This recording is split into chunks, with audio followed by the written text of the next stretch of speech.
மக்கள் மனதை எளிதில் தைப்பது கதையா கவிதையா என்கிற ஒரு தலைப்பினை நாங்கள் கொடுத்தோம். இதில் முதல்ல ஏன் தைக்கணும் அப்படிங்கிற கேள்வி வரும். எதுக்காக தைக்கணும்? கிழிஞ்சு கிடந்தால் தைக்கத்தானே வேணும்.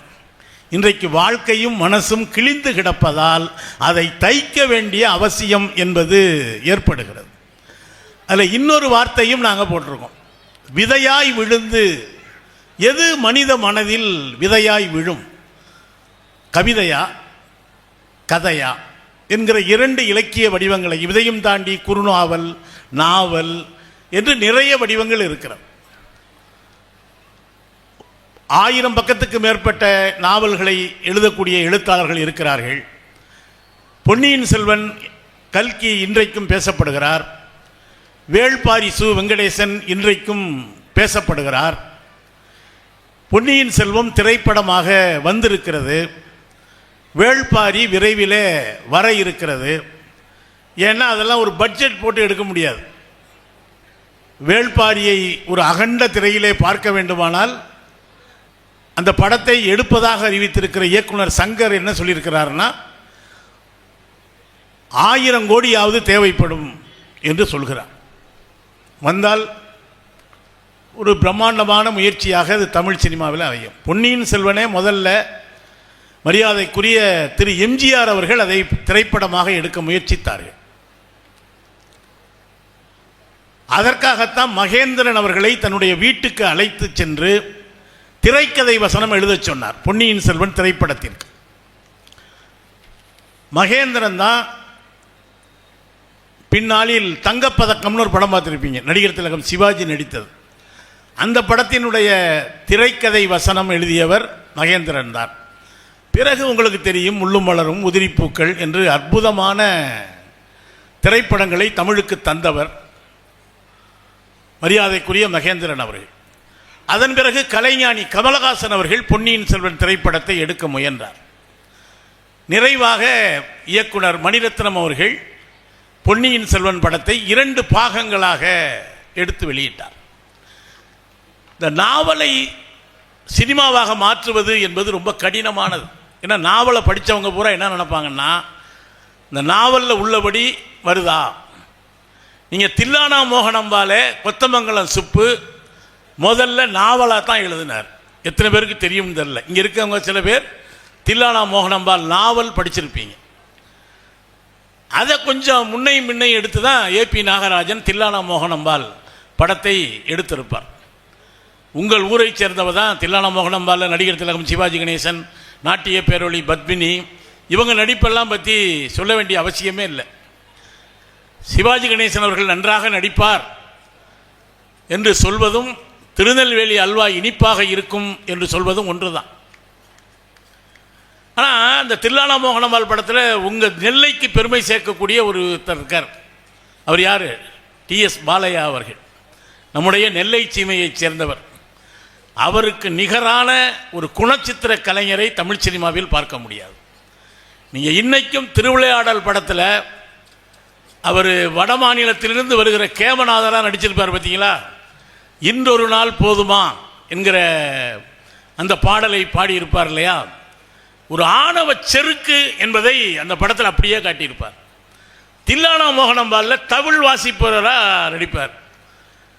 அதை பார்த்த பிறகு தான் தவில் வாசிக்கிறவங்களே எப்படி நடை உடை பாவனையெல்லாம் இருக்கணும் அப்படின்னு சொல்கிற அளவுக்கு டிஎஸ் பாலையா அவர்களுடைய நடிப்பு என்பது இருக்கும். அதுபோல் பொன்னியின் செல்வன் படம் வந்தப்போ என் பக்கத்தில் ஒரு பையன் புக்கோட உட்காந்துருந்தான். ஏன்டா சினிமாவுக்கு வந்து புக்கு படிக்கிறேங்கிற? இல்லை, இந்த பொன்னியின் செல்வன் நாவலில் வர்ற மாதிரி படம் எடுத்திருக்காங்களான்னு பார்க்குறேன் அப்படின்னு அவன் வந்து மணிரத்னத்துக்கு ஒரு டெஸ்ட் வைக்கிறான். கடைசி வரைக்கும் அவன் படமும் பார்க்கல, புக்கும் படிக்கலை. சில பேர் 2 வேலையும் போட்டு ஒன்றா உழப்பிட்டு கிடப்பாங்க. ஏன்னா அந்த சினிமாவுக்கு போகிறதே ஒரு, இப்போ நம்மலாம் டெய்லி இந்த செல்லில் படம் பார்த்துட்றோமே. நீங்கள் சினிமாவுக்கு போகிறதில்ல, சினிமா ஒரு நாளைக்கு நீங்கள் இப்போ அப்படி வாய்ப்பு இல்லை. சினிமாவுக்கு போயிட்டு சினிமா பார்க்காம சினிமாவுக்கு வந்திருக்கவங்கள பாருங்கள், எவ்வளவு கேரக்டர் வந்திருக்காங்கன்னு அப்போ தான் தெரியும். முன்னாலேயெல்லாம் பார்த்தீங்கன்னா கரண்ட் கட் ஆகி போயிருங்க. அப்போ தான் சினிமா பார்க்க எத்தனை வகையான மிருகங்கள் வந்திருக்குன்னு கண்டுபிடிக்கலாம். சில பேர் நரி மாதிரி ஊழையிடுவாங்க, சில மாதிரி கரடி மாதிரி செய்வாங்க, சில பேர் குரங்கு மாதிரி அடுத்தவனை அடிச்சுவிட்டு கப்புன்னு பேசாமல் உட்காந்துருவான். மறுபடியும் கரண்ட் வந்த பிறகு பார்த்தீங்கன்னா எல்லாம் அமைதியாக ஏதோ மகாத்மா காந்தி, இயேசு பிரான், புத்தரை போல உட்காந்துருப்பாங்க. எதுக்காக சொல்கிறேன்னா, இந்த கதை என்பது நம்ம எல்லாருமே கதை சொல்கிறவங்க. நீங்கள் கதை எழுதுகிறவங்க தனியாக நினைக்காதீங்க, நம்ம எல்லாருக்குள்ளேயுமே ஒரு கதை சொல்லியிருக்கான். நீங்கள் சகோதரிகள் அங்கொன்றும் இங்கொன்றுமாக இருக்காங்க. அதில் ஒரு அம்மா சொல்லியிருக்க, அம்மா இந்த ஒரு பையங்க தூக்கம் வரலன்னா கதை கேட்பாங்கல்ல, அம்மா ஏதாவது ஒரு கதை சொல்லுமான்னு கேட்டிருக்கான் ஒரு பையன். அதுக்கு அந்த அம்மா சொன்னிச்சான், நான் என்ன கதை சொல்கிறது, மொப்பன் இப்போ லேட்டாக வருவான், அவன் வந்து கதை சொல்லுவான் பாரு, இப்போ வர்ற வழியில் பிரேக்கு பிடிங்கிக்கிச்சு. இந்த பெண்கள் ரொம்ப ரொம்ப உளவியல் நுட்பம் சார்ந்தவங்க. அந்த ரோட்டில் 1000 ஆம்பளை போனாலும் தன்னுடைய கணவன் யார் என்பதை சரியாக கண்டுபிடிச்சிருவாங்க பெண்கள். கரெக்டாக சொல்லுங்க, அப்பா தாண்டா வரேன், கதவை திறந்துடுறா அப்படிங்க. எப்படிம்மா, முப்பன் ஒருத்தன் தான் செருப்பை போட்டு இப்படி சரக்கு சரக்கு சரக்கு சரக்குன்னு தேய்ச்சி மாதத்துக்கு 4 செருப்பு மாற்றுவான். அந்த ஆள் செருப்பும் சரக்கு, ஆளும் சரக்குங்க. இன்னும் சில பேர் காலிங் பெல் இருக்குல்ல, அது எதுக்கு, உள்ளே இருக்கிற ஆளை வெளியே வர வைக்க தான் காலிங் பெல். அதில் ஒரு அம்மா, சில பேர் கூறு கட்டவங்க, சில பேர் மெக்கானிக்காக இருப்பாங்க. அதில் ஒரு அம்மா சொல்லிட்டு வந்திருக்கு, தம்பி எங்கள் வீட்டில் காலிங் பெல் வேலை செய்யலை, வந்து ரிப்பேர் பண்ணி கூடியா அப்படின்னு. ஒரு வாரமாச்சும் ஆள் வரல. ஒரு நாள் கடத்தலில் பார்த்து கேட்டிருக்கு, என்ன தம்பி இந்த காலிங் பெல் வேலை செய்யலைன்னா வந்து பார்க்க சொன்னேன், வரவே இல்லை. சும்மா வருங்கக்கா, நானும் ஒரு வாரமாக வந்து அடிச்சு பார்க்குறேன், திறக்கவே மாட்டேங்கிறீங்க. அது ரிப்பேர்னு தான் அவனையே வர சொன்னது. அடித்து பார்த்தேன், திறக்கலிட்டு போனான்னா இப்போ இவன் எத்தனை காலிங் பெல்ல காலி பண்ணியிருப்பான் பாருங்க. இந்த காலிங் பெல் அடிக்கும் பொழுதே அந்த உள்ளே இருக்கிற தாய் சொல்லுவா, உங்கள் அப்பாரு தான் துறை. எப்படிம்மா, இல்லைடா காலிங் பெல்லே அந்த கஞ்சத்தனமாக தான் அடிப்பான், ரொம்ப நேரம் அடித்தா கரண்ட் போயிடும்னு சரக்குன்னு அடிச்சு விட்டு நிறுத்திடுவான். காலிங் பெல்லையே உங்கள் அப்பா கரண்ட் பில்லை கணக்கு பண்ணுற வேண்டாம் அப்படிம்பாங்க. எதுக்கு சொல்கிறேன்னா, இந்த கதை என்பது நம்மோடு உலகத்திலேயே மிகப்பெரிய கதைகள் தமிழில் தாங்க, இந்தியாவில் தாங்க இருக்கு. மகாபாரதமும் ராமாயணமும். அதுலேயும் ராமாயணத்துக்குள்ள ஆயிரக்கணக்கான கிளை கதைகள் உண்டு. உலகத்திலேயே ரொம்ப சின்ன கதையும் நம்ம ஊரில் தான் இருக்கு. ஒரே வரி தான். நம்ம ஊரில் ஐயா வண்ணதாசன் இருக்காரு, மிக நுட்பமான கதைகளை, இந்த நெல்லை சீமையே கதைகளின் பூமிங்க. புதுமைப்பித்தன் அவருக்கு தானே தமிழ் சிறுகதை உலகினுடைய பிதாமகன் புதுமைப்பித்தன் தான். நம்முடைய அழகர் சாமியும் கூட நெல்லை, கிட்டத்தட்ட நெல்லை தான். எத்தனையோ பேரை சொல்ல முடியும். எதுக்காக சொல்கிறேன் அப்படின்னா, இந்த கதை என்பது உலகத்திலே பெரிய கதை மகாபாரதம்னு சொன்னேன். சின்ன கதை எது தெரியுமா, அவங்க எல்லாருக்குமே தெரிஞ்ச கதை தான். ஒரு ஊரில் ஒரு நரியான், அடுத்தவர் என்ன உங்களுக்கே தெரியும், அத்தோட கதை சரியா. இது நீங்கள் நினைக்கிறீங்க ஏதோ ஒரு வேடிக்கைக்கு சொல்லப்பட்ட கதைன்னு நினைக்காதீங்க.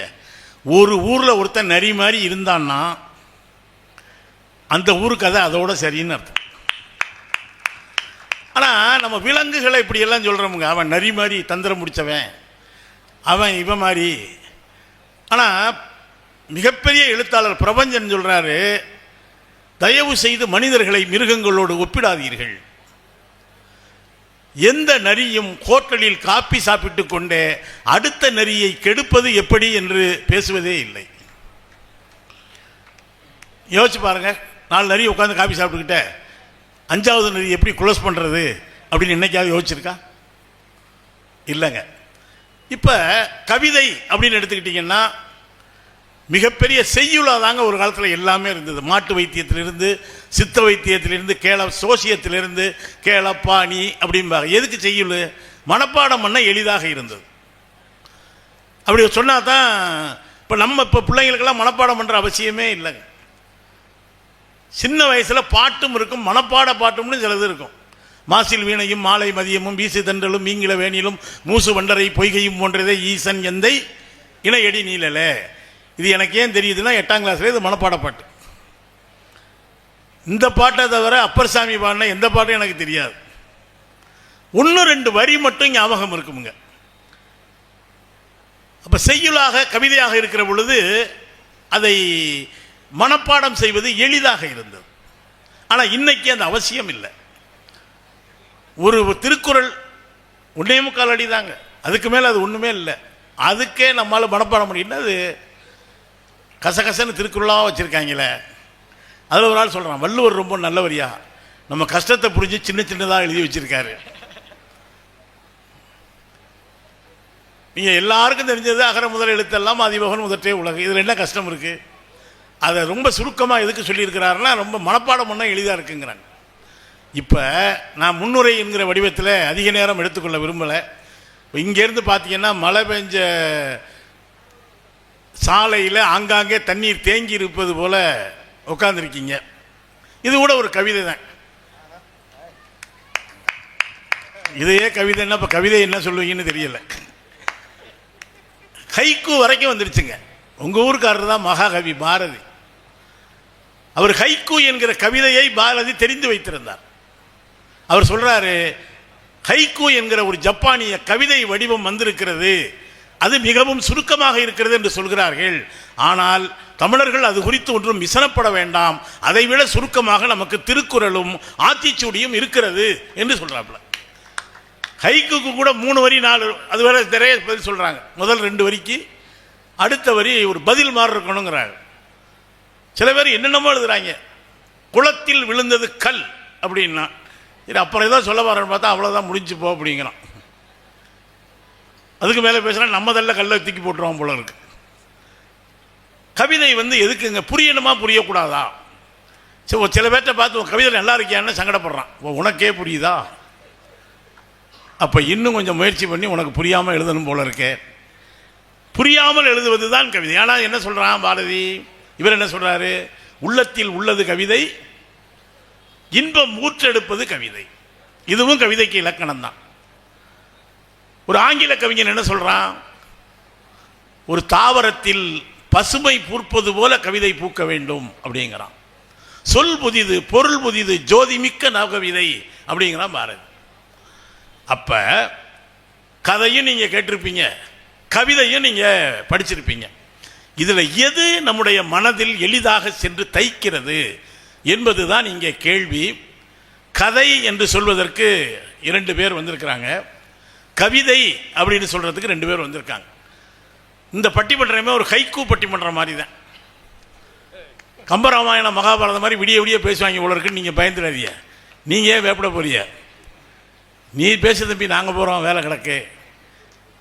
ரசிகன் இல்லாத அழகும் கலையும் பெருமை கொள்ளாதம்மா அப்படிமா கவியரசு கண்ணதாசன். ரசிகர்கள் இருந்து கேட்டால் தான் அந்த கலைக்கு பெருமை. கண்ணதாசனுடைய கவிதைகள் உங்க எல்லாருக்கும் தெரியும். அற்புதமான குட்டி கதைகள் சொல்லுவாங்கல்ல, ஓமை கதைகள். அது கண்ணதாசனுக்கு நிகர் கண்ணதாசன். அவருக்கு பிறகு என்ஆர் தாசன். கண்ணதாசன் ஒரு கதை எழுதியிருக்காருங்க. என்னன்னா, யம தர்பார். அங்கே யமதர்மன் சொல்றாரு, எல்லாரையும் சாவடிச்சு மேலே தூக்கிட்டு வர்றது சங்கடமாக இருக்கு, எனவே மனுஷங்க உயிரை எடுக்காத, ஓவராக பேசுகிறவங்க நாக்கை மட்டும் அறுத்துக்கிட்டு வந்துரு அப்படின்ட்டாப்லையா. உயிர் எடுக்க மாட்டாங்க, ஆனால் நாக்கை மட்டும் அறுத்துட்டு போயிடுவாங்களாம். அப்படி பார்த்தா ஒரு நாள் யமதர்மன் உட்காந்துருக்கிறாரு விசாரணைக்கு. ஒரு பக்கம் 3 சட்டியில் நாக்கு கிடக்கு. ஒரு யமதர்மன் கேட்குறாரு, என்னப்பா அந்த நாக்கெல்லாம் பேசாமல் கிடக்க, இது என்ன நாக்கு, ஓவராக பேசுதே, இதெல்லாம் ஆளுங்கட்சி நாக்குங்க. இது என்ன நாக்கு, இது பூரா இது அதுக்கு மேலே குதிக்குது, இது என்ன எதிர்கட்சி நாக்கு. சரி, இடையில கொஞ்சம் எதுவுமே சொல்லாமல் பேசாமல் கிடக்க, அதெல்லாம் யார் நாக்கு? அதெல்லாம் பொதுமக்கள் நாக்குங்க. எது நடந்தாலும் கண்டுக்க மாட்டாங்க. நம்ம பேசணுங்க. நம்ம பேசினா தான் நம்மை பற்றி எல்லோரும் பேசுவார்கள். இந்த கதையா கவிதையா என்கிற இந்த பட்டிமன்றத்தில் கவிதையே என்று பேசுவதற்காக மரியாதைக்குரிய புதுக்கோட்டையில் இருந்து முனைவர் மூபா என்று எங்களால் அன்போடு அழைக்கப்படுகிற மு பாலசுப்ரமணியம் அவர்கள் வருகை தந்திருக்கிறார். அவர் ஒரு தமிழாசிரியராக பணியாற்றி இன்றைக்கும் புதுக்கோட்டையில் ஸ்ரீ பாரதி மகளிர் கல்லூரியில் ஒரு தமிழ் பேராசிரியராக தன்னுடைய பணி ஓய்வுக்கு பிறகும் அன்றாடம் 1000 பிள்ளைகளுக்கு அறிவு ஊட்டுகிற ஒரு ஆசானாக திகழ்கிறவர். கவிதையிலே அற்புதமான மரபு கவிஞர். நல்ல மரபு கவிதை எழுதக்கூடிய ஆற்றல் வாய்ந்தவ. எனக்கெல்லாம் மரபு கவிதை எழுத தெரியாதுங்க. அது என்னென்னமோ சொல்லுவாங்க. நமக்கு அந்த புது கவிதைன்னு கண்டுபிடிச்சாங்க. நம்மளாக எழுதிட்டு இதான் ஏன் புது கவிதைன்னு நம்ம வண்டி ஓடிக்கிட்டு இருக்கு. இந்த மரபு கவிதையா புது கவிதையான ஒரு பெரிய சண்டையே நடந்துச்சுங்க. அப்பெல்லாம் வைரமுத்து சொன்னார், புது கவிதை என்பது சொற்கள் கொண்டாடுகிற சுதந்திர தின விழா அப்படின்னார். மரபு கவிதையில் அப்படியெல்லாம் எழுதிட முடியாதுங்க. தலை தட்டுது, தொட தட்டுதும்பாங்க. தொட தட்டுனா தள்ளி உட்காரியான்னு நம்ம சொல்லுவோம். அது அற்புதமான மரபு கவிஞர் ஐயா மூபா அவர்கள். அதே போல் அதே அணியில் 2 பேரும் முனைவர் பட்டம் பெற்றவர் முனைவர் மகாசுந்தர் அவர்கள். இருவரும் அற்புதமான கவிஞர். உண்மையிலே சொல்கிறேங்க, சிறந்த பேச்சாளர், பாடகர். கவிதையே என்று பேசுவதற்காக வருகை தந்திருக்கிறார். கதையே என்று பேசுவதற்காக ராஜபாளையத்தில் இருந்து இந்த பக்கம் புதுக்கோட்டை 2ம் கவிதைன்னு பேசுது. ராஜபாளையம் 2 பேர் பெருமக்களுமே ராஜபாளையத்தை சேர்ந்தவர்கள். அதில் சொற்சுவை இளவல் அன்பிற்கினிய தம்பி விஜய நம்பி அவர்கள் கதையே என்று பேச வந்திருக்கிறார். கதையே என்று பேசுவதற்காக தொலைக்காட்சியில் நம்முடைய பெருமரியாதைக்குரிய ஐயா சாலமன் பாப்பையா அவர்களுடைய பட்டிமன்றத்திலே நிறைய அவரை நீங்கள் பார்த்திருப்பீர்கள். மரியாதைக்குரிய அவருடைய நாடு நாஞ்சில் நாடு. நாஞ்சில் நாட்டிலையும் ஏராளமான கதாசிரியர்கள், கவிஞர்கள் உண்டுங்க. நாஞ்சில் நாட்டை சேர்ந்தவர். இன்றைக்கி ராஜபாளையத்தில் ஒரு ஆங்கில ஆசிரியராக பணியாற்றி கொண்டிருக்கிறார். தம்பி பொருளாதார ஆசிரியர், அவர் ஆங்கில ஆசிரியராக பணியாற்றக்கூடிய நான் மிகவும் மதிக்கக்கூடிய அற்புதமான பண்பான பேச்சாளர் ஐயா ராஜகுமார் அவர்கள் கதையே என்று பேச வந்திருக்கிறார். நம்ம பட்டிமன்ற விவாதத்துக்குள்ளே போயிடலாம். முதல்ல கதையா கவிதையா அப்படின்னா நம்ம யோசிக்கிற பொழுது ஒரு நடுவை உட்காந்துருக்கேன். எனக்கு என்ன நடுவு உட்காந்துருக்காங்கன்னா, எனக்கு கதையும் ஒழுங்காக சொல்ல தெரியாது, கவிதையும் ஒழுங்காக சொல்ல தெரியாது. அப்படி ஆளெல்லாம் நீதிபதி ஆக்கி விட்டுறணும். அதான் இப்போ நாட்டில் நடக்குது. ஏன்னா எம்ஆர் ராதா சொல்லுவாங்க, என்னடா பெரிய நீதிபதி, நேற்று வரைக்கும் புளிக்கிட்டு இருந்த வக்கீல் தானடா நீங்கள் நீதிபதி அப்படிம்பார் அவர். அந்த ஆளுக்கு என்ன கடுப்போ தெரியல. அதுபோல் எஸ்சி கிட்டப்பான்னு ஒருத்தர் உங்களுக்கு கேள்விப்பட்டிருப்பீங்க, மிகப்பெரிய பாடகன். நம்முடைய கொடுமுடி கோகிலம் KP சுந்தரம்பால் அவர்களுடைய காதலர், கணவர். 2 பேரும் எழுதிய காதல் கடிதங்கள் ரொம்ப புகழ் பெற்றதுங்க. அதை வச்சு தான் பின்னால் காவிய தலைவன் அப்படின்னு ஒரு படம் எடுத்தாங்க. அவர் ஒரு முறை கொண்டாந்து ஏதோ ஒரு என்னன்னு தெரியல கொண்டாந்து குற்றவாளி கொண்டு நிறுத்திட்டாங்க. உன் பேர் என்ன? கிட்டப்பா அப்படின்னு இருக்காரு. எஸ்சி கிட்டப்பான் இருக்காரு. அடுத்து உன் தொழில் என்ன அப்படின்னு கேட்டிருக்காரு. இவர் கம்பீரமாக நாடக கலைஞர் அப்படின்னு இருக்கார். இந்த நீதிபதிக்கு என்ன கோபமோ தெரியல, என்ன பெரிய நாடக கலைஞர்னு இழுக்கிற, கூத்தாடி பிழப்பு பிழைக்கிறவன் தானே, கொஞ்சம் அடக்கமாக சொல்லு, நாடக கலைஞரம்ல கூத்தாடி தானேப்பா அப்படின்னு இருக்கார். அதுக்கு நம்மால் சொல்லியிருக்காரு, இந்த கேவலமான கூத்தாடி பிழப்பை பிழைச்சிக்கிட்டு இங்கே நாடக கலைஞருக்கிறியா நீ அப்படின்னு இருக்கார். அதுக்கு கிட்டப்பா சொன்னாராம், நீங்கள் சொல்கிறது உண்மைதாங்க, இந்த கூத்தாடி பிழப்பு ரொம்ப கேவலமான பிழப்பு தான், ஆனால் எங்கள் அப்பா பார்த்த பிழப்பை விட இது கொஞ்சம் பரவாயில்லைங்க அப்படின்னாராம். உடனே நீதிபதிக்கு குறுகுறுன்னு ஆகி போச்சு. அப்படி உங்கள் அப்பா என்ன பிழப்பு பார்த்தாருன்னு கேட்டாராம். உங்களை மாதிரியே ஜட்ஜாக இருந்தாருங்க அப்படின்ட்டாங்க. சொன்ன நீதிபதிக்கு எப்படி இருந்திருக்கும். பல விசித்திரமான வழக்குகளை விசாரிப்பாங்கங்க. ஒருத்தர் ஊரில் காணா போயிட்டான், அது ஒரு பெரிய பிரச்சனை இல்லை. காணா போனது பிரச்சனை இல்லைங்க. காணா போனதுனால கேஸ் கொடுத்துருக்காங்க, ஒருத்தனை பிடிச்சிக்கிட்டாங்க, இவன் தான் கொலை பண்ணிட்டான்னு. கோர்ட்டில் கேஸ் நடக்குது. அந்த அவன் சார்பாகவும் ஒரு வக்கீல் ஆஜராகி சொல்லியிருக்காரு, ஐயா இவன் தான் கொலை பண்ண, அவன் காணாம போனது உண்மை, ஆனால் இவன் தான் கொலை பண்ணாங்கிறதுக்கு என்னையா சாட்சி இருக்குது. இப்போ நான் ஒன்று செய்கிறேன் பாருங்க, யாரை கொலை பண்ணி செத்ததா நீங்கள் சொல்கிறீங்களோ அவன் 5 நிமிஷத்தில் இந்த கோர்ட்டில் நிற்பான் பாருங்க அப்படின்ட்டு இருக்காப்புல. என்னடா அது செத்து போயிட்டாங்கிறாங்க, கொலை பண்ணிட்டாங்கிறாங்க, அவன் எப்படா வருவான்னு சொல்லி மொத்த கோர்ட்டும் நீதிபதி உட்பட அந்த கேட்டையே பார்த்துக்கிட்டு இருந்திருக்காங்க. 5 நிமிஷம் சொல்லியிருக்காரு, ஐயா சந்தேகத்தின் பலனை எப்போவுமே பாதிக்கப்பட்டவங்களுக்கு கொடுக்கணும். அவன் சாகலைன்னு நம்பித்தலையா நீங்களும் கேட்ட பார்த்துக்கிட்டு இருந்தீங்க 5 நிமிஷம். 5 நிமிஷம் கேட்ட பார்த்துக்கிட்டு இருந்தீங்க இல்லையா, இந்த சந்தேகத்தின் பலனை என்னுடைய வாதிக்கு கொடுங்கயா, அவனை விட்டுருங்கயான்னாப்பிலையாம். நீதிபதி உடனே சொன்னாராம், இவனுக்கு ஆயுள் தண்டனை விதிக்கிறேன் அப்படின்னு. இல்லையா நீங்களும் நம்பாமத்தானையா கேட்ட பார்த்தீங்க, அப்புறம் ஏன் ஆயுள் தண்டனை விதிக்கிறீங்க? எல்லாரும் கேட்ட பார்த்தது உண்மைதான். ஆனால் இந்த கூண்டில் நிற்கிறவன் மட்டும் கேட்ட பார்க்கவே இல்லை. அவனுக்கு தெரியும் போட்டு தள்ளது எப்படா வருவாங்கிற தைரியத்தெல்லாம் பேசாமல் இருந்திருக்கான். எனவே அவன் கேட்ட பார்க்காததுனால இவன் தான் குற்றவாளி, இவனை ஆயுள் தண்டனை அப்படின்ட்டாரான். இப்போ நீதிபதிகள் என்ன மூடில் என்ன எப்போ தீர்ப்பு சொல்லுவாங்கன்னே தெரியாது. இப்போ பட்டிமன்றத்தினுடைய விவாதம் துவங்குகிறது. முதல்ல கவிதை என்று நாம் துவங்கலாம். ஒரு அதிகபட்சம் ஒரு 1.5 மணி நேரத்துக்குள்ளே முடிச்சிடலாம்ங்க. நல்லா தைரியமாக உட்காருங்க. ஏன்னா சில பேர் இந்த எழுத்தாளர்களுக்கெல்லாம் ஒரு பிரச்சனை இருக்கிறது கூட பிரச்சனை இல்லைங்க. பேச்சாளர்களுக்கு என்னென்னா ஆரம்பிச்சிட்டோம்னா முடிக்க முடியாது எங்களால். இந்த வண்டிக்கு ஸ்டார்டிங் ட்ரபிள் இருக்க மாதிரி பேச்சாளர்களுக்கு ஃபினிஷிங் ட்ரபிள் இருக்கும். சில பேர் சொல்லுவாங்க, கடைசியாக நான் கூற விரும்புவது என்னவென்றால், கடைசி வரைக்கும் விரும்பவே மாட்டாங்க. ஒன்றை மட்டும் சொல்லிக் கொடுக்குறேன்னு 101 சொல்லுவாங்க. ஆமாம், கடைசி வரைக்கும் ஒன்றுமே சொல்ல மாட்டாங்க. அதனால் அப்படி இல்லை. வந்திருக்க 4 பெருமக்களுமே களம்பல கண்ட அற்புதமான பேச்சாளர்கள். ஒரு 1.5 மணிக்குள்ளே நம்ம இந்த பட்டிமன்றத்தை முடிக்கலாம்னு கேட்ட சாத்திடுவாங்கன்னு வைங்க. அதனால் ஒரு மின்னல் வேக பட்டிமன்றம். இப்பொழுது மக்கள் மனதில் விதையாய் விழுந்து தைப்பது கவிதையே. இந்த கவிதைக்கு கூட முத்தமிழறிஞர் கலைஞர் சொல்லுவாருங்க, கவிதைக்குள்ளேயே கதை இருக்குது, விதை இருக்குது, கவி இருக்குப்பார். நீங்கள் கவிதை கவி, இந்த பக்கம் காலாவை கட் பண்ணுங்க விதை. அப்போ கதைக்குள்ளேயே கவிதை இருக்குது, கவிதைக்குள்ளேயே கதை இருக்குது. எனவே இப்பொழுது பட்டிமன்றம் துவங்குகிறது. இந்த பட்டிமன்றத்தை துவங்குகிற பொழுதே உண்மையிலேயே ஒவ்வொரு ஆண்டும் இந்த புத்தக திருவிழாவுக்கு எங்களுடைய நெஞ்சமெல்லாம் நிறைந்திருக்கிற நாரும்புநாதன் அவர்கள்தான் எங்களை தொலைபேசியிலே அழைத்து சொல்வார்கள். இந்த ஆண்டு நாங்கள் வந்திருக்கிறோம். மரியாதைக்குரிய இந்த புத்தக திருவிழாவை ஒரு நெல்லையப்பர் கோவில் திருவிழா போல நினைத்து கொண்டாட்டமாக நடத்துகிற ஒரு எழுத்தாளன் இன்றைக்கு நம்மிடம் இல்லை. அவர் எழுதி, ஆனால் அவர் இல்லை என்றாலும் கூட, அவருடைய பௌதீக உடல் இல்லை என்றாலும் கூட சிந்தனையால் அவர் என்றும் வாழ்கிறார். ஒரு ஐதீகம் உண்டுங்க தமிழ்நாட்டில், இந்தியாபுரம் உண்டு. எங்கெல்லாம் ராமன் கதை சொல்லப்படுகிறதோ அங்கே எல்லாம் அனுமன் உட்கார்ந்து கேட்டுக்கொண்டிருப்பார் என்று சொல்வார்கள். தன்னுடைய நாயகன் ராமனை பேசுகிற இடத்திலெல்லாம் அனுமன் இருப்பான் என்று சொல்வார்கள். அதுபோல பொருணை புத்தக திருவிழாவுக்குள்ளும் நாரும்புநாதன் இருப்பார் என்கிற நம்பிக்கையோடு நாங்கள் பட்டிமன்றத்தை துவக்குகிறோம்.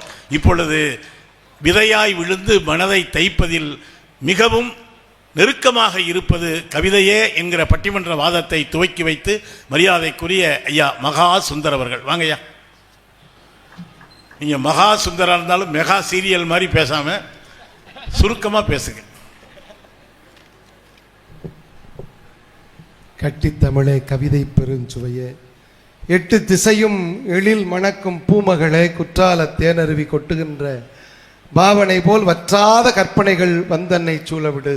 அன்னை தமிழுக்கு என்னுடைய அன்பான வணக்கத்தை தெரிவித்துக் கொள்கிறேன். அருமையான தலைப்பு.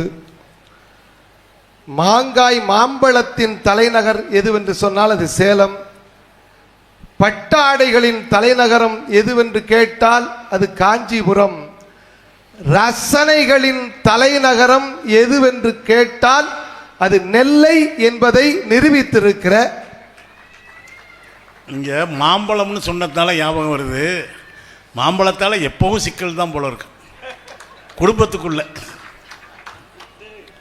அருமையாக இந்த பட்டிமன்றத்திற்கு தலைமை தாங்கி இருக்கிற அருமையான கவிஞர், கள்ளழகர் வாழக்கூடிய மதுரையிலிருந்து வந்திருக்கிற சுந்தர சொல்லழகர் கவிஞர் நடுவர் அவர்களே, கதை விட வந்திருக்கிற அன்பு சகோதரர்களே, கவிதையே என பேச வந்திருக்கிற எங்கள் ஆசான் மூப்பா அவர்களே, நல்ல தலைப்புங்க. மக்கள் மனங்களை எளிதில் தைப்பது எது? நீங்க கூட சொன்னீங்க, முத்தமிழ் அறிஞர் கலைஞர் அவர்கள் கவிதை என்கிற வார்த்தைக்குள்ளேயே கதை இருக்கிறது, விதை இருக்கிறது, கவி இருக்கிறதுன்னு சொன்னீங்க. கடைசியா இன்னொன்னு சொன்னதை விட்டுட்டீங்க, எனக்காக விட்டுட்டீங்க. கதை இருக்கிறது, விதை இருக்கிறது, கவி இருக்கிறது. படிப்போர் உள்ளங்களை தை தை தை என தைப்பது கவிதை என்று முத்தமிழ் அறிஞர் கலைஞர் சொன்னார். கைதட்டி அந்த 10 உள்ளங்களுக்கு நன்றி. மக்கள் மனங்களை சேர்ந்ததில் அதிகம் சேர்ந்தது எதுவென்னு கேட்டா 2ன்னு சொன்னா கூட மக்கள் மனங்களில் சொன்னவுடன் புரிந்து கொள்வது. கதையை கூட படிச்சோ சொன்னாதாங்க தெரியும். ஆனா கவிதை கேட்டவுடன் ஒரு சிலிர்ப்பை ஏற்படுத்தும் என்று சொன்னால் அதுதான் கவிதையினுடைய மிகப்பெரிய சிறப்புன்னு நினைக்கலாம். ஒரு நூல் எப்படி இருக்கணும்னு நம்முடைய வள்ளுவர் சொல்லியிருக்கிறார். படிக்க படிக்க படிக்க ஒரே பொருளை தருவதல்ல நல்ல நூல். கதை படிக்க படிக்க ஒரே தான். பொன்னியின் செல்வனை படிக்க படிக்க ஒரே செய்தி. நீங்க எல்லா கதைகளையும் படிக்க படிக்க ஒரே செய்தி தான் வரும். ஆனால் கவிதை அப்படி இல்லைங்க. கதை தட்டையானது.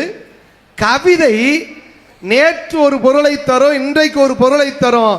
நம்முடைய அனுபவங்கள் வளர வளர வளர வேறு வேறு பொருளை தரக்கூடிய தன்மை கவிதைக்கா உண்டு. சொன்னவன் வள்ளுவன். சபாஷ். எப்படி தெரியுமா ஒரு புத்தகம் இருக்கணும்? படிக்க படிக்க படிக்க நவில் தோறும் நூல் நயம் போலும். பயில் தோறும் பண்புடையாளர் தொடர்பு. எப்படி நல்ல பண்புடைய மனிதர்கள் இருக்கிறார்கள் என்று வைத்துக் கொள்வோம். இப்ப நல்ல பண்புடைய மனிதர்கள் இருக்கிறார்கள் என்று வைத்துக் கொள்வோம் சொல்றங்களோ ஆயிடுச்சு. அவங்ககிட்ட பழக பழக பழக அவருடைய அந்த பொது தன்மைகள், அவருடைய மிகச்சிறந்த குண அதிசயங்கள் வெளிவருவதை போல படிக்க படிக்க புது புது பொருளை தருவது கவிதை. திருக்குறளை எடுத்துக்கிறேனே. திருக்குறள் எப்பொருள் யார் யார் வாய் கேட்பினும் அப்பொருள் மெய்ப்பொருள் காண்பதறிவு. வள்ளுவர் மாதிரி ஒரு சிக்கனவாதியை பார்க்க முடியாது. 7 சீர். ஒரு வார்த்தையை 2வது முறை போட்டானா அதுக்கு காரணம் உண்டு. நமக்கு தெரியும் இந்த குறளுடைய பொருள். எப்பொருள் யார் யார் வாய் கேட்பினும். எப்பொருள் யார் வாய் கேட்பினும்னால அந்த பொருள் வந்துடுது. ஏன் யார் யார் வாய் கேட்பினும்னு போட்டாரு அப்படின்னு இன்னைக்கு ஒரு அறிஞர் சிந்திச்சாரு. நம்ம சிவகாசி ராமச்சந்திரன் ஐயா சிந்திச்சாரு. ஏன் யார் யார் வாய் கேட்பினும்னு போட்டார் தெரியுமா? வள்ளுவர் அதை நினைச்சு எழுதல. ஏன் யார் யார்னு 2 யார் போட்டார் தெரியுமா? ஆன்மீகத்தின் உச்சம் என்று சொன்னால் கிருபானந்த வாரியாரை சொல்லுவா. ஆன்மீகத்திற்கு எதிரான நாத்திகத்தின் உச்சம் யார் என்று சொன்னால் தந்தை பெரியாரை சொல்லுவோம். வாரியார் பெரியார் யார் சொன்னாலும் அதில் மெய்ப்பொருள் காண்பது அறிவு என்று புது புது பொருளை தருவது கவிதை. ஆனா இது வள்ளுவருக்கு தெரியாது. அதாங்க கவிதையினுடைய தன்மை. கவிதை என்பது ஒண்ணு இல்லைங்க, தெரிந்த செய்தியை தெரியாத மொழியில் சொல்வது. நீங்க நம்முடைய கன்னியாகுமரியில வானுயர சிலையை முத்தமிழறிஞர் டாக்டர் கலைஞர் அமைத்திருக்கிறார். அந்த சிலை திறப்பு விழால காவிய கவிஞர் வாலி பாடினார். சிலை உயரமானதுன்னு சொல்லணும். ஆனா அப்படி சொன்னா அது கவிதை இல்லை, அது கதை, ஸ்டேட்மெண்ட், அறிக்கை. உயரங்கிற வார்த்தையே இல்லாம எப்படி சொல்றது? காவிய கவிஞர் வாலி சொன்னார், எல்லோரும் காகம் அமர சிலை வைப்பார்கள், நீதான் கலைஞரே அந்த மேகம் அமர சிலை வைத்தா என்று தெரிந்த செய்தியை தெரியாத மொழியில் சொல்வது கவிதை. சபாஷ். கவிதைக்குள்ள அந்த முப்பரிமாணம் இருக்க, நம்ம அப்படியே வேறு உலகத்திற்கு கொண்டு போகக்கூடிய தன்மை இருக்க, அது கதைக்கு இல்லை. நீங்க கம்பராமாயணம் ஒரே ஒரு காட்சி வேகமா கூட சொல்றேங்க. எந்த அளவுக்கு இப்ப நம்ம ப்ராப்ளம் சால்விங்கிறோம், அதுக்கு கட்டணமெல்லாம் வாங்குறோம், மனச்சிக்கல்களை தீர்ப்பது. கம்பன் கவி சக்கரவர்த்திங்கிற இடத்துல கவி சக்கரவர்த்தி என்று தன்னை நிரூபித்த இடங்கள் 1000. ஒரே ஒரு இடம் கார்காலம் வந்துருச்சு, சுக்ரீவன் படையோடு வரல, வாலி வதம் நடந்துருச்சு, சுக்ரீவன் படையோடு வரல. நம்மால் என்ன பண்ணியிருக்கான்? சுக்ரீவன் என்கிற அந்த தலைவன், கிஷ்கிந்தையனுடைய தலைவன், தண்ணியை போட்டு படுத்திருக்கான். கார்காலம் வந்த உடனே படையோடு வரலன்னு ராமனுக்கு கோபம் வருது. ராமன் அமைதியானவன். அண்ணனுக்கு கோபம் வர்றதை பார்த்த உடனே இலக்குவன் கோபத்தின் உச்சிக்கே செல்கிறான். அவன் ஆதிசேடனுடைய அவதாரம் இல்லையா? அவன் உச்சிக்கே சொல்றான், கோபத்தோட வர்றான். கிஷ்கிந்தையை நோக்கி வர்றாங்க. கதவையெல்லாம் திறக்கல, எட்டி உதைக்கிறான். கதவு 2ஆ போகுது. இப்ப என்ன பண்றது? அனுமனுக்கு தெரிஞ்சு போச்சு. நேரா வாலியனுடைய மனைவி தாரையிட்ட போய், இது மாதிரி பிரச்சனை நீங்க தான் தீக்கணுங்கிறார். தாரை யாரு? இறந்த வாலியினுடைய மனைவி. உடனே நான் பார்த்துக்கிறேன்னு அந்த தாரை என்ன பண்றா? தோழியர் குழாமோட வர்றா. அந்த இடத்துல ஒரு டைரக்டோரியல் டச் வைப்பான் பாருங்க. எப்படி வந்தானா? இலக்குவன் பெண்களை, வேறு பெண்களை தன் கண்ணால் கூட நிமிந்து பார்க்காத தன்மையுடையவன். தாரை தன் தோழிகளோடு வந்த உடனே இவன் அறியாம கோபத்தோடு வந்த அந்த இலக்குவனுடைய கோபம் கொஞ்சம் குறைஞ்சான். என்ன பண்றேன் பாரு சுக்ரீவன் சொல்லி வில்லை ஏந்தி கொண்டு வந்தவன் அப்படி தனுவை கீழே வச்சா நான் கம்பன் போடுவான். தாமரை வதனம் சாய்த்து தனு நெடுந்தரையின் ஊன்றி எப்படி தெரிஞ்சா ஒரு அருமையான கற்பனை சொல்றாரு. சின்ன மாமியார், பெரிய மாமியார், மாமியார் மாமியார் அப்படி கூட்டத்தோட வரும்போது நடுவுல மாட்டிக்கிட்ட மாப்பிள்ளை எப்படி வெக்கப்பட்டு நிப்பானோ, மாமியர் குழுவில் வந்தா மாமன மைந்தன் நிற்ப அப்படி நிக்கிறான். கோபம்லாம் குறைஞ்சிச்சு. உடனே தாரை பேசுற, அப்பா நீ எப்பவுமே ராமனை பிரிஞ்சு இருக்க மாட்டியா? ஐயனி ஆழிவேந்தன் அடியனை பிரிகளாதாய் எய்தியது என்னை அப்படின்னு சொல்லி எப்படி பேசினாலாம். உலகத்தில் இருக்கக்கூடிய இசையை காட்டிலும் மிகுந்த இனிமையான இசையை போல அவருடைய வார்த்தை இருந்துச்சா. இசையினும் இனிய சொல்லால்னு போட்டான். அந்த கேட்டால் அப்பா நீ ராமனை பிரிய மாட்டியே, நீ எப்படி பிரிஞ்சு வந்தங்கிற குரலை கேட்ட உடனே தலை குனிந்திருந்த இலக்குவன் தலை தூக்கி பார்த்ததுக்கு வார்த்தையை போட்டிருப்பாங்க. உலக இலக்கியத்தில் இப்படி ஒரு பாட்டை கம்பனை தவிர யாராவது போட முடியுமா? யார் இதை சொன்னாங்க? ஆர்கோலாம் உரை செய்தார் என்று யார் இதை பேசினான்னு அப்படி தலையை தூக்கி பார்த்தானா, அப்படியே கோபம் குறைஞ்சிருச்சான். அருள் வர சீற்றமாக அந்த பெண்ணை பார்க்கிறான். விதவை கோலத்தில் எப்படி இருந்துச்சா? நிலவு மாதிரி இருந்துச்சான். இதான் சிக்கல்.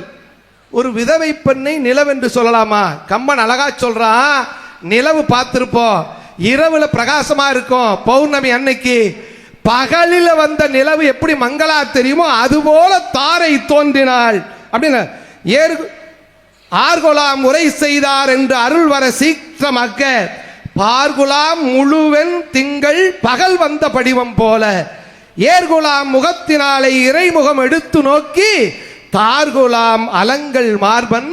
அப்படி பார்த்தோன்னு உனக்கு என்ன தோணுச்சா? அப்படி விதவை கோலத்தில் தாரை நிற்கக்கூடிய கோலத்தை பார்த்த உடனே லக்ஷ்மணனுக்கு தன்னுடைய தாயார் இப்படித்தான கணவனை இழந்து தசரன் இருந்து வருத்தப்படுவாங்க, கைகேயும் கோசலையும் சுமித்திரையும் என்று தன் தாயரை நினைந்து நைதான் என்று ஒரு மிகப்பெரிய காட்சியை கம்பன் காட்டுவார். இதை உங்களால கதையினால சொல்ல முடியாதுங்க. அது மட்டும் இல்லைங்க, கவிதைக்கு இன்னொரு வசதி இருக்கு. கதையை பாட முடியுமா? கவிதைக்கு இசை என்கிற வாகனம் துணை செய்யும். அருமையான கவிஞர் திருச்சியில் இருக்கக்கூடிய என்னுடைய நண்பர் திருவள்ளுவர் சொல்வார், காதல் கவிதை கதா காலட்சேபம் எல்லாம் கதையை தனியா பாடுறாங்க. கதையை பாட முடியாது, கதையை சொல்லிட்டு கவிதையை பாடுவாங்க. நடுவர் அவர்களே, இருக்கட்டும், கதையை சொல்லிவிட்டு கவிதையை தான் பாடுவாங்க. அவர் கேட்டார், நீ இமை அசைக்கிறாயா அல்லது இசை அமைக்கிறாயா? வார்த்தையை பாருங்க, நீ இமை அசைக்கிறாயா அல்லது இசை அமைக்கிறாயா? இது அப்படியே பாரதாசன் சொல்லுவா. ஒரு காதல் எப்படிங்க, அப்படியே ஒரு பெண் படிச்சு ஆண் படிச்சுக்கிட்டு இருக்கா, மனப்பாடம் பண்ணிக்கிட்டு இருக்கா. ஒரு பெண் வர்றா, வந்து ரொம்பலாம் பார்க்கலையா, ஒரு அரை செகண்ட் பார்த்தாலாம். பார்த்த உடனே அப்படியே புத்தகம் பறக்குதான். போறான் பாருங்க, கூடத்திலே மனப்பாடத்திலே விழி கூடி கிடந்திடும் ஆண் அழகை. பெண்களின் பார்வை குளிர்ச்சியான பார்வை சொன்னா போதும்ல. அவனுக்கு பத்தல, பாரதாசனுக்கு குளிர்ச்சியான பார்வை இல்லையா, மலர் போல குளிர்ச்சியான பார்வை பத்தல. ஓடையில ஜிலு ஜிலுன்னு ஓடக்கூடிய ஓடையில பூத்த பூவ மாதிரி குளிர்ச்சியான பார்வை. ஓடை குளிர் மலர் பார்வையினாள் அவள் உண்ண தலைப்படும் நேரத்திலே பாடம் படித்து நிமிர்ந்த நம்மால் பாடம் படிச்சுட்டு நிமிர்ந்து பார்க்கலாம். 6 செகண்ட் பாடம் படித்த நிமிர்ந்த விழி தன்னில் பட்டு தெரித்தது மானின் விழி. என்ன ஆகும்? அவள் ஆடை திருத்தி நின்றாள். இவன்தான் 1000 ஏடு திருப்புகின்றான் என்று ஒரு காதல் காட்சியை ஒரு ஒளிப்பட கருவியை போல படம் பிடித்து காட்டக்கூடிய தன்மை கவிதைக்கு மட்டுமே உண்டு. இது அப்படியே நல்ல கைதட்டலாம். நீங்க மெய் மறந்து கேட்டதுனால கை மறந்து போனீங்க. இசைக்கு கவிதைக்கு வாகனம் இசைதாங்க. ஒரு பாட்டு காதல் என்ன பண்ணும்? பஞ்சு என்கிற கவிஞர் எழுதினார், வாழ்க்கையில் ஒரு முறை கூட காதலிக்காதவன், வாழ்க்கையில் ஒரு முறை கூட காதலிக்காதவன் பன்றிப்பாலை குடித்துத்தான் வளர்ந்திருக்க வேண்டும் என்று ஒரு பம்பாய்க்காரன் சொன்னான். அந்த பாலை நான் குடித்து வளர்ந்திருக்க கூடாதா? காதல் படக்கூடிய அவஸ்தை. வாய்மொழியும் எந்தன் தாய்மொழியும் என்று வசப்படவில்லையடி. வயிற்றுக்கும் தொண்டைக்கும் உருவமில்லாதொரு உருண்டையும் உருளுதடி. காத்திருந்தால் எதிர்பார்த்திருந்தால் ஒரு நிமிஷமும் வருஷமடி. கண்களெல்லாம் என்னை பார்ப்பது போல் ஒரு கலக்கமும் தோன்றுதடி. இது சொர்க்கமா நரகமா சொல்லடி உள்ளபடி. நான் வாழ்வதும் விடை கொண்டு போவதும் உன் வார்த்தையில் உள்ளதடி என்று கவிதையை சுமந்து இசை தெரியும். உங்க கதையை நீங்க பாட முடியுமா? 2 பேரும் யாரா பாடுங்க பாங்க. ஒரு புது கவிதையில அழுறாங்க. புது கவிதையில அப்துல் ரஹ்மான் அழகா ஒரு பூங்காவுக்கு போறாரு. பூங்காவுக்கு பூ பறிக்க போய் அப்படியே அசந்து நின்றுப்போம்ல, அது அப்படியே கவிதையில சொன்னார் அப்துல் ரஹ்மான் அவர்கள். பூ பறிக்க சென்றேன், நல்லா கவனிச்சாதான் புரியும். பூ பறிக்க சென்றேன், பூ பறிக்க நின்றேன். பூ பறிக்க சென்றேன், பூ என்னை பறிக்க நின்றேன் என்று சொன்னார். இது அப்படியே இன்னொரு கவிஞர் கவியரங்க கவிதையில வல்லம் தாஜ்பால் போட்டாரு. எப்போ எழுதியிருப்பாங்கல்ல பூங்கால, பூக்களை பறிக்காதீர்கள். அவர் சொல்றாரு, பூக்களை பறிக்காதீர்கள் என்று எங்களிடம் சொன்னீர்களே, பூக்களை பறிக்காதீர்கள் என்று எங்களிடம் சொன்னீர்களே, கண்களை பறிக்காதீர்கள் என்று பூக்களிடம் சொன்னீர்களா? இன்னைக்கு கவிதைக்குள்ள கதை இருக்குங்க. கவிதைக்குள்ள வே பாபுன்னு ஒரு கவிதை எழுதினார். 1000 கற்பனைகளை வாசகர்களை சிந்திக்க வைக்கும் கவிதை. ஆனா இது தட்டையானது. விபத்து நடந்தது, இறந்து கிடந்தான். காவல் அதிகாரிகள் சுற்றி வந்தார்கள். அவனுடைய இறந்து கிடந்தவனுடைய அலைபேசி ஒலித்தது. நான் கவிதையை சுருக்கமா சொல்றேன். ஒரு காவல் அதிகாரி கொண்டு வந்து கொடுத்தாரு. இன்னொரு காவல் அதிகாரிட்ட, சார் அவருடைய செல்போன்ல இருந்து யாரோ அம்முன்னு ஒருத்தவங்க கூப்பிடுறாங்க சார். கவிதை எப்படி முடிப்பார் வே பாபு? இறந்து கிடந்தவனின் விழிகள் சற்று நேரம் திறந்து மூடியது. யார் அந்த அம்மு? கவிதைக்குள் கதை இருக்குங்க. நீங்க ஒரு மிகப்பெரிய சமூக அவலங்களை குறுகிய வார்த்தைகளில் கவிதையால் தான் சொல்ல முடியும். நீங்க 4 பக்கம் சிறுகதை, 8 பக்கம் புதினம், அறிவுமதி, பாவலர் அறிவுமதி மிகப்பெரிய சமூக கொடுமையை 3 வரியில் சொல்லியிருப்பார். அதான் கவிதையினுடைய அடர்த்தி. மரக்கிளையில் குழந்தை, இப்ப கூட ஒரு குழந்தை கை குழந்தையோடு தின்னுட்டு இருந்தார். மரக்கிளையில் தொட்டிலில் குழந்தை, வரப்பில் பண்ணையார். வார்த்தை கொஞ்சம் தான், நீங்க நினைச்சுங்க. மரக்கிளையில் தொட்டிலில் குழந்தை, வரப்பில் பண்ணையார். அந்த பொண்ணு என்ன பண்ணுவா? குழந்தை அழுகுது, இப்ப கலவரிச்சதுக்கா சொல்லல. பயிரில் சிந்தியது தாய்ப்பால் என்ற கனமான வரிகளை கவிதையால் தான் கடத்த முடியும். நீங்க வாசகனையும் கவிஞன் ஒரு அடி எடுத்து வச்சார்னா வாசகன் சதுரங்கம் போல இன்னொரு அடி எடுத்து வைக்கக்கூடிய வாய்ப்பு கதைக்கு இல்ல. முடிவை நகர்த்துக்கக்கூடிய பொறுப்பு வாசகனுக்கு உண்டு. அதான் சொன்னா ஒரு கவிஞன், கவிதையின் ஒரு வாசலை கவிஞன் திறக்கிறான், மற்றொரு வாசலை வாசகன் திறக்கிறான். நான் எங்க ஊர் கவிஞர் கனகராஜன் எழுதினாரு, குப்பை தொட்டியில் எச்சில் இலை ஒன்று வந்து விழுந்தது, 4 கால் பாய்ச்சலில் நாய் ஒன்று ஓடி வந்தது, பிச்சைக்காரன் ஒருவனும் ஓடி வந்தான். நம்மள்ட்ட கேள்வி கேட்கிறார், நாம் எதை விரட்டுவோம்? எதை விரட்டுவோம் சொல்லுங்க பாப்போம். குப்பை தொட்டில எச்சில் இலை விழுந்துச்சு, 4 கால் பாய்ச்சல நாயும் வந்துச்சு, ஒரு பிச்சைக்காரனும் ஓடி வந்தான். நாம் எதை விரட்டுவோம் சொல்லுங்க பாப்பா. யாராவது கவிதை எப்படி நம்ம முடிச்சாரு? நம்ம சில பேர், நான் கேள்வி கேட்பேன், நாயை விரட்டுவோம், பிச்சைக்காரன் சாப்பிட்டோம், பிச்சைக்காரன் விரட்டுவோம், அந்த ஜீவராசியா சாப்பிட்டோம். கனகராஜன் என்கிற அந்த கவிஞர் முடித்தார், வறுமையை விரட்ட முடியாத தேசத்தில் நாயையாவது விரட்டுவோம். எனவே வாழ்க்கையை பத்திங்க. ஹைக்கூ என்பது ஜப்பானிய கவிதை. நம்ம அப்படி ஜப்பானை காட்டிலும் நம்முடைய ஹைக்கூ கவிஞர்கள் மிக அருமையாக எழுதிப்பாங்க. வாழ்க்கைய நான் சவால் விடுறேன், உங்க கதையில சொல்ல முடியுமா? 3 வரியில மல்லிகை தாசன் என்கிற கவிஞர் எழுதினார். வாழ்க்கை என்ன தெரியுமா? பிறப்பு இறப்புன்னு போட்டிருப்பாங்கல்ல, அத மாதிரி சுருக்கமான வரிகளில் மிகப்பெரிய வாழ்க்கை தத்துவத்தை எழுதினார் மல்லிகைதாசன். பனிக்குடம் உடைவதில் தொடங்கி மண்குடம் உடைவதில் முடிகிறது வாழ்க்கை.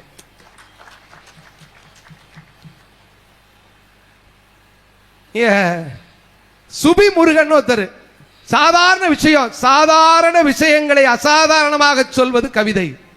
அகவெளியில் சுருதி கூட்ட ஒரு மௌன வெப்பம் பாருங்க கவிஞர் பாலா. காற்றின் இசை கேட்டிருக்கீங்களா நீங்க? காற்றின் பாடல், பாடல் எல்லாமே காற்றின் பாடல் தானே. காற்றின் பாடல் தலையசைத்து ரசிக்கும். என்ன கவிதை என்ன முடிக்கலாம்? வாசகன் நினைப்பதை கவிஞன் முடிக்க மாட்டான். காற்றின் பாடல் தலையசைத்து ரசிக்கும் மரங்கள். முடிஞ்சு போச்சு. இதை மேத்தா சொல்லியிருப்பாரு வேற விதமா. தாங்க முடியாத மகிழ்ச்சியில் மரங்கள் தலையாட்டுகின்றனவே, தாங்க முடியாத மகிழ்ச்சியில் மரங்கள் தலையாட்டுகின்றனவே, பூமிக்கடியில் வேர்கள் புல்லாங்குழல் வாசிக்கிறதோ. மேத்தாக்கு ஒரு கைத்தட்டு கொடுக்க பாப்பா. அப்படி ரசிக்கக்கூடிய கவிதை முடிச்சிடுறேங்க. நீங்க கவிஞன் தான் தீர்க்கதரிசி, கதையாசிரியர் தீர்க்கதரிசின்னு எங்கேயும் சொன்ன கிடையாது. எங்க ஊர் கவிஞர் தமிழ்ச்செம்மல் தங்கமூர்த்தி எழுதியிருப்பார். 1984 எழுதிய கவிதை. அந்த கவிதை எழுதப்பட்ட போது தென்னாப்பிரிக்கா விடுதலைக்காக 24 ஆண்டுகளுக்கு மேல் சிறையில் இருந்த நெல்சன் மண்டேலா சிறையில் தான் இருந்தார். ஒரு கவிஞன் எழுதினான், கருப்பு ஆட்சிக்கு வரும், இன்று அந்தியிலும் நாளை ஆப்பிரிக்காவிலும் என்று எதிர்காலத்தில் நடக்க இருக்கக்கூடிய சமூக விடுதலையை விதையாக சொல்வது கவிதை. கதைக்கு அந்த வாய்ப்பில்லை என்று சொல்லி நன்கு நம்முடைய ஆதர்சன எழுத்தாளர் ஜெயகாந்தன் சொல்வார், கூட்டம் எங்களுக்கு தேவையில்லை, கூட்டமான மனிதர்கள் தேவையில்லை, கூர்மையான மனிதர்கள் தான் இலக்கியத்தை வாழ வைக்கிறார்கள் என்ற வகையில் உங்களுக்கு உங்களுடைய ரசனைக்கு என் தலைதாழ்ந்த நன்றியை தெரிவித்துக் கொண்டு நல்ல வாய்ப்பிற்கு நன்றி கூறி விடைபெறுகிறேன். நன்றி, வணக்கம். ஆகா, எனக்கே தட்டுறது சங்கடமாக தான் இருக்கு. இருந்தாலும் மற்ற 3 பேர் பேசணும் இல்லையா, அதனால் நீங்களாம் கேட்டுட்டு போய் வீட்டில் படிக்கணும். மொத்த கவிதையும் அவரே சொல்லிடுவார், கேட்டு போயிடலாம்னு நினைக்கப்படாது. அழகாக சொன்னார் பாருங்க. கூட்டம் எப்படி இருக்கணும்? கூர்மையாக இருக்கணுங்கிறார். அண்ணன் மீரா ஒரு கவிதையில் சொல்லுவார். இப்போ நீங்கள் இங்கேயும் நெல்லையப்பர் திருவிழா இருக்குது, சங்கரங்கோயிலில் ஆடி தபஸ் இருக்குது, எங்கள் ஊர் மதுரையில் அழகர் ஆற்றுல இறங்குவார். பயங்கரமான கூட்டமாக இருக்கும். இந்த பயங்கரம்னு சொல்லவே பயமாக இருக்குது. ஏன்னா கூட்டம் கூடுற இடத்துலலாம் ஏதாவது ஆயிருமோன்னு பயமாக இருக்குது இப்போ வர வர. ஆமாம், ஏன்டா வெட்டியா திடீர்னு ஏதாவது கூட்டத்துக்கு போகக்கூடாதான்னு கேட்குற அளவுக்கு இருக்குது நிலைமை இப்போ. புரியுதா? சரி, புரியலைன்னா நான் என்ன செய்ய முடியும்? ஏன்டா வீட்டில் வெட்டியாக இருக்க ஏதாவது கூட்டத்துக்கு போகக்கூடாதான்னு கேட்குற அளவுக்கு இருக்குது. கூட்டம் கூட்டம் கூட்டம். மீரா சொல்கிறார், கூட்டம் கூட்டம் கூட்டம், கூடல் மாநகரில் கூட்டம் பார்க்க கூட்டம் கூட்டம் கூட்டம். எதுக்கு கூட்டம்னா, வாடா கூட்டமாக இருக்கடா வாடா போட்டு கூட்டமாக வந்துடுவாங்க. அவனை பார்த்து 2 பேர் கூட்டம் கூட்டம் கூட்டம், கூடல் மாநகரில் கூட்டம் பார்க்க கூட்டம் கூட்டம் கூட்டம்னார். மேத்தா கவிதையை சொன்னார்ல, அதே கவிக்கோ அப்துல் ரஹ்மான் சொல்லுவார், அதே வேறு தான். வேலியை விட்டு வெளியே நீளும் என் கிளைகளை வெட்டும் தோட்டக்காரனே, பூமிக்கு அடியில் நழுவும் என் வேர்களை என்ன செய்வாய் என்று கேட்பார். எவ்வளோ பெரிய சிந்தனை பாருங்க. கிளையை தரடா வெட்ட முடியும், நான் பூமியையே தொலைச்சிக்கிட்டு வேறு மாதிரி போகிறேனே, உன்னால் என்னடா செய்ய முடியும் என்று கவிக்கோ அப்துல் ரஹ்மான் கேட்டார். கம்பராமாயணில் துவங்கினாருங்க. கம்பன் ஒரு மக்கள் கவிஞனுங்க. இப்போ கவி சக்கரவர்த்தி கம்பனை பற்றி எங்கள் பாரதி கிருஷ்ணகுமார் பேச 3 மணி நேரம் பேசுவார். ஆனால் ஒரு செய்தி என்ன, இந்த செய்தியை சொன்னவர் இலக்கிய பேராசான் ஜீவா. அவர் கம்பராமாயணத்தை எழுதி முடித்து விட்டு சிதம்பரம் கோயிலுக்கு போகிறார். சிதம்பரம் கோயிலில் போய் இதை அரங்கேற்றணும் அப்படிங்கிறார். அவங்க வாங்கி பார்த்துட்டு, இது சிவனை பற்றி பாடியிருந்தால் நாங்கள் இங்கே அரங்கேற விட்டுருப்போம், இது சிவன் கோவில், இங்கே வாய்ப்பு இல்லைன்ட்டார். நேராக ஸ்ரீரங்கத்துக்கு வந்திருக்கார். அது பெருமாளுடைய திருத்தலம். அங்கே அரங்கேற்றலாம்னா அவங்க என்ன சொல்லிட்டாங்க, நீ பெருமாளம் பற்றி மட்டும் எழுதியிருந்தால் இங்கே அரங்கேற்றலாம், ஆனால் இதில் நீங்கள் சிவனை பற்றியும் பேசியிருக்கீங்க, பெருமாளை பற்றியும் பேசியிருக்கீங்க, எனவே இங்கே இடம் இல்லைன்ட்டாங்க. உடனே கம்பர் திருவெண்ணை நல்லூர் என்கிற ஊரில் மக்கள் முன்னால் தான் தன்னுடைய கம்பராமாயணத்தை அரங்கேற்றினார் என்று இலக்கிய பேராசான் ஜீவா சொல்கிறார். அன்னைக்கு அவ்வளோ பெரிய சண்டைங்க. அதில் ஒரு வரி தானே, அரியும் சிவனும் ஒன்று, அறியாத வாயில மண்ணு. அப்போ ஏதோ பெரிய சண்டை நடந்திருக்கு. யாரோ ஒரு ஆள் பஞ்சாயத்து பண்ணி முடிச்சிருக்காரு, தீர்ப்பு வச்சிருக்காரு, எப்பா 2 ஒன்று தான்யா, இதை தெரிஞ்சுக்கலாம் ஓ வாயில மண்ணப்பா அப்படின்னு கதையை சொன்னார். கதை தட்டையானது, ஆனால் கவிதை படிக்கிற பொழுதே பல வகையான சிந்தனைகளை ஏற்படுத்தக்கூடியது அப்படின்னு எல்லாம் சொல்லியிருக்கிறாரு. இதுக்கெல்லாம் தம்பி விஜயை நம்பி என்ன சொல்றார் அப்படின்னு தெரியல. கதை அணியில் அவரை நம்பி இறக்கி விடுறோம். இப்ப வாங்க தம்பி.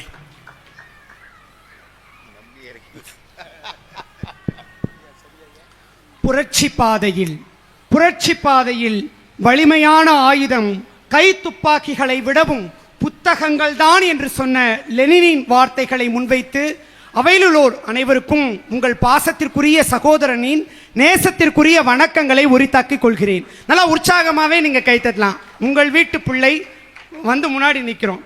அன்பும் அறிவும் வாய்ந்த நடுவர் அவர்களே, சொல்லித்தானப்பா வர்றீங்க.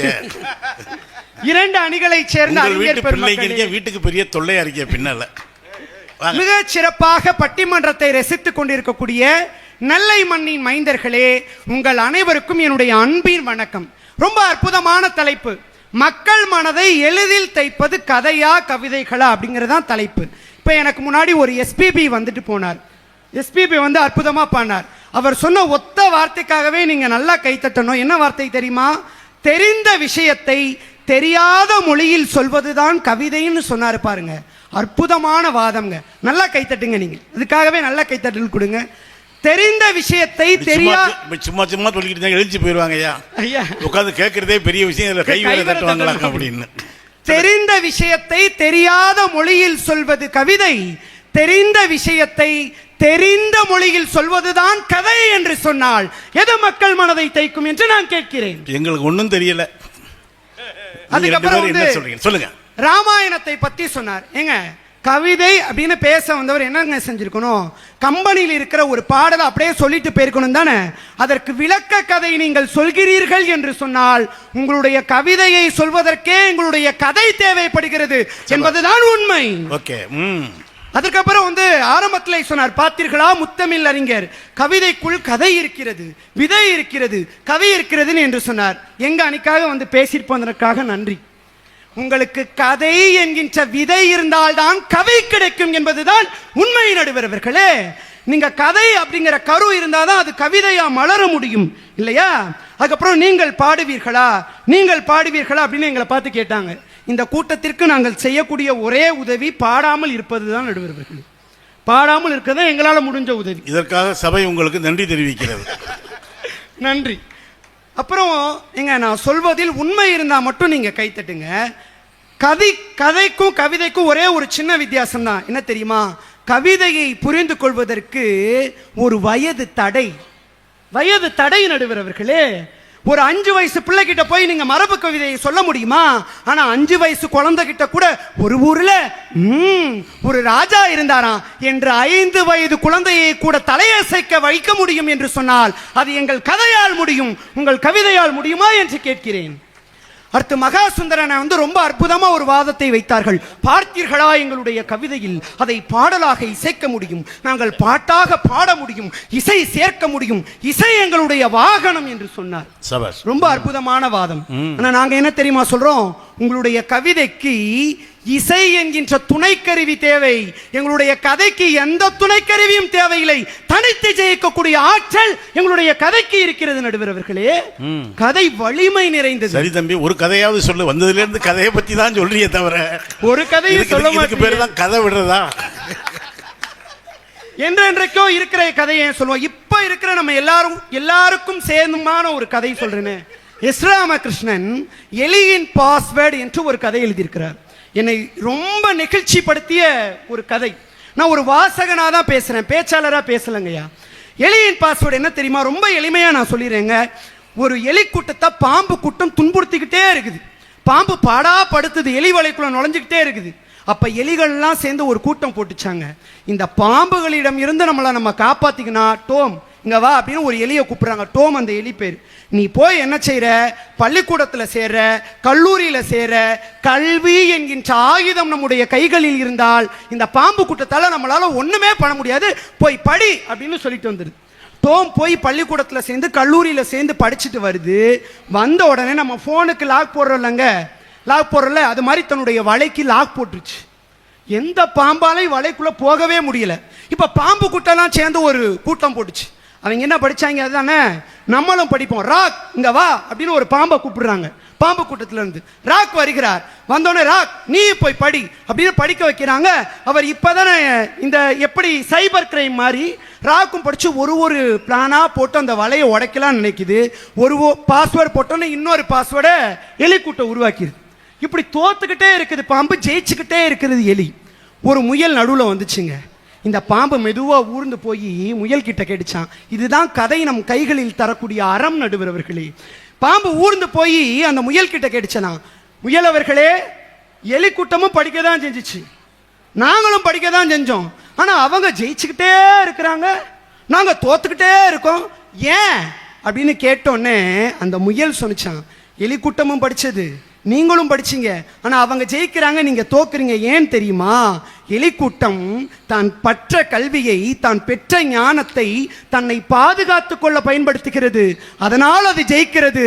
நீங்கள் கற்ற கல்வியை பிறரை அழிக்க பயன்படுத்துகிறீர்கள், அதனால் நீங்கள் தோற்கிறீர்கள் என்று ஒரு முயல் பதிவு செய்ததாக எஸ் ராமகிருஷ்ணன் பதிவு செய்கிறார் என்று சொன்னால், இது ஏற்கனவே தமிழ்நாட்டில் அருமையான கதை. நீங்க சொன்னது ஒரு எளிமையா சொல்லியிருப்பாங்க கிராமத்துக்காரங்க. என்னன்னா, துரத்துகிற புலியின் கால்களை விட தப்பித்து ஓடுகிற மானின் கால்கள் வலிமையானவை அப்படின்னு சொல்லியிருப்பாங்க. இதுதான் அற்புதமா கதையாக்கியிருக்காரு நம்ம எஸ்ரா. எவ்வளவு அற்புதமான கதையை நம்முடைய கைகளில் அறங்களாக கொடுக்கிறது நடுவர்களே. நம்முடைய மண்ணின் அறத்தை போற போக்கில் ஒரு விதை போல தருகிற அறத்தை கதைகள் தான் செய்கிறது. கவிதைகள் ரசிக்க வைக்கும், வியக்க வைக்கும், ஆனால் நம்மை உணர்த்துவது கதைகளாகத்தான் நடுவரவர்கள் இருக்கிறது. கதைக்கு அவ்வளோ பெரிய ஆற்றல் இருக்குது. மற்ற கவிதையை விடவும் கதை ஏன் சிறந்ததுன்னு சொல்லணும்ல.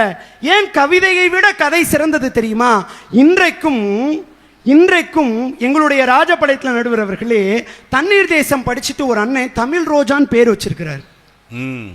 நான் பார்த்த சாரதியினுடைய குறிஞ்சு மலரை படிச்சுட்டு பூர்ணிமான் பேர் வைக்கிறாங்க. கதையின் மாந்தர்களை தங்களுடைய குடும்பத்து உறுப்பினர்களின் பெயர்களாக மாற்றி அழகு பார்க்கிற தேசமாக நம்முடைய தமிழ் மண் இருக்கிறது என்று சொன்னால், வேல்பாரி படிச்சுட்டு கூட நிறைய பேர் ஆதினி ஆதன்லாம் பேர் வச்சிருக்காங்க. அப்ப கதைகள் எவ்வளவு உயர்வானது நடுவர்களே. வேற ஒண்ணுமே வேணாம்.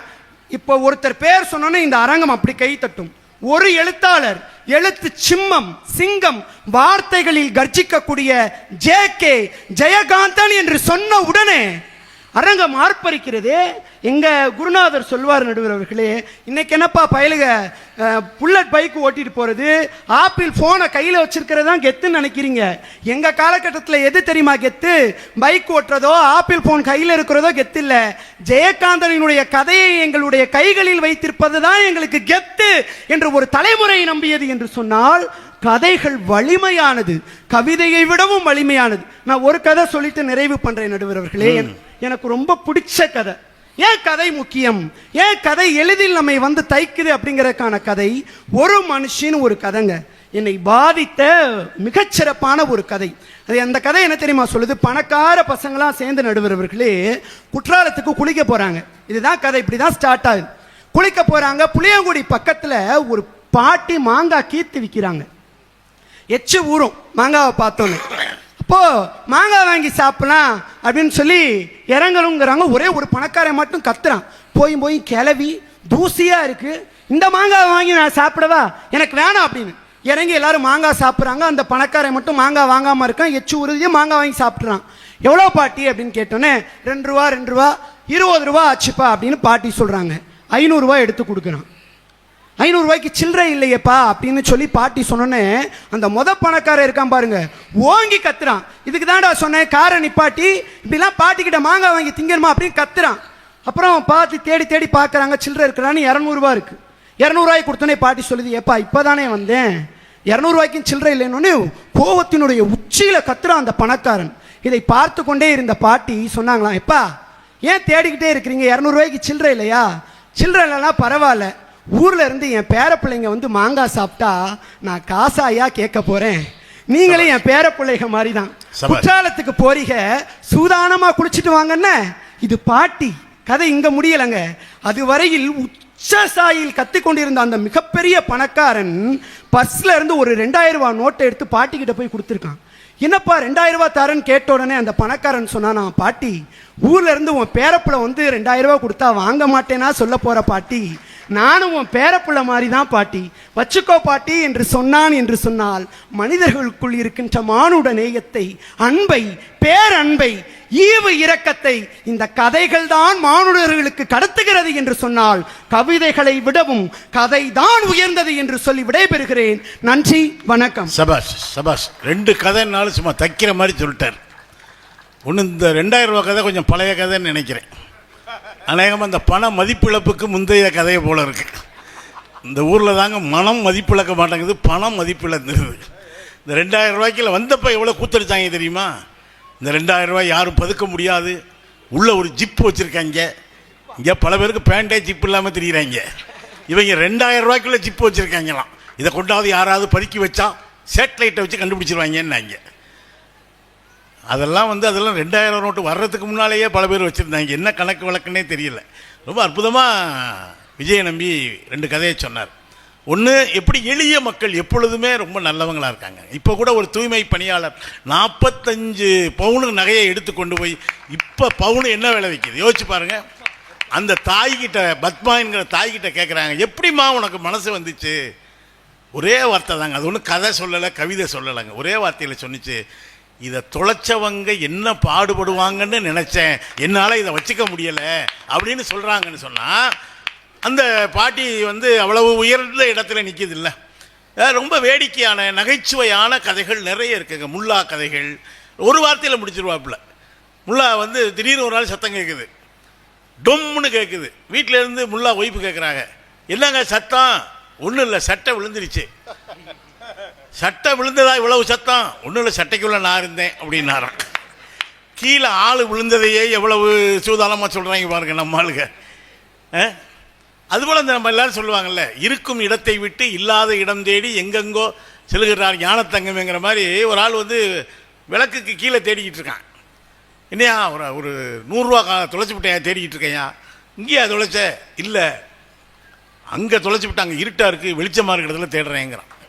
எவ்வளவு கதைங்கிறீங்க? ஒருத்தன் மதுரை மாட்டுத்தானி பஸ் ஸ்டாண்டில் அடி வாங்கியிருக்கான். மானாமரியில் போய் இப்போ வாடா அப்படின்ட்டு இருக்கான். கேட்டிருக்காங்க, என்ன யாரடா கூப்பிடுற? மாப்பிள்ளை மாட்டுத்தானி பஸ் ஸ்டாண்டில் அடிச்சு விட்டாங்க மாப்பிள்ளை. அங்கே அடித்ததுக்கு ஏன் மானாமரம் பஸ் ஸ்டாண்டில் சவுண்டு விட்ற? ஏன் சொந்தக்காரங்க பூரா இங்கே தானே இருக்காங்க. ஆள் இருந்தால் தாங்க சவுண்டே வருது. அற்புதமாக 2 கதையை 2 கதை அவ்வளோதாங்க முடியும். நீங்கள் எங்களுக்கு கொடுத்துருக்க டயத்தில் ஜெயகாந்தன் புக்கு எடுத்தால் வரி வரியாக வாசிக்க முடியும். நீங்கள் பாரிஸுக்கு போன ஒரு நாவல் இருக்குது, படித்து பாருங்கள். ஒரே ஒரு வார்த்தை சொல்லி ஜெயகாந்தன் தத்துவம் மாதிரி பேசுவாருங்க. அவர் சொல்லுவார், விடியா நம்ம சொல்லுவோம்ல, எவ்வளவு கஷ்டத்தை வச்சு வீட்டில் என்ன சொல்லுவாங்க, விடியா பார்த்துக்கலாமியா, விடியா பார்த்துக்கலாமியா, விடியா ஏன் இது ஒரு பெரிய விஷயமாயா? உடனே அவன் கேட்பான், இப்படி எதுக்கு எடுத்தாலும் காம்ப்ரமைஸ் பண்ணிக்கன்னு சொல்றிய, எல்லாத்தையும் காம்ப்ரமைஸ் பண்ணால் பிலாசபி என்ன ஆகுறதுன்னு கேட்பான், தத்துவம் என்ன ஆகுறது அப்படின்னு கேட்பான். அதுக்கு அவன் சொல்லுவான், காம்ப்ரமைஸ் இஸ் மை பிலாசபி அப்படின்பான். பிலாசபி எல்லோரோடவும் இணங்கி செல்வது எது? இது எங்கிருந்து வந்தது? ஒத்தது அறிவான் உயிர் வாழ்வான் மற்றையான் செத்தாருள் வைக்கப்படும். இல்லையா? காம்ப்ரமைஸ் பண்ணி எதுக்காக பண்ணுறாங்கிறது தான் முக்கியம். 4 பேர் அனுசரித்து போடா, பார்த்து போடா அப்படின்னு சொல்கிறோம்ல. ரொம்ப அற்புதமாக தம்பி பேசியிருக்காரு. இதுக்கெல்லாம் பதில் சொல்ல வேண்டிய பொறுப்பு கவிதை அணியில் அண்ணன் மூப்பா அவர்களுக்கு இருக்கிறது. வாங்கண்ணே.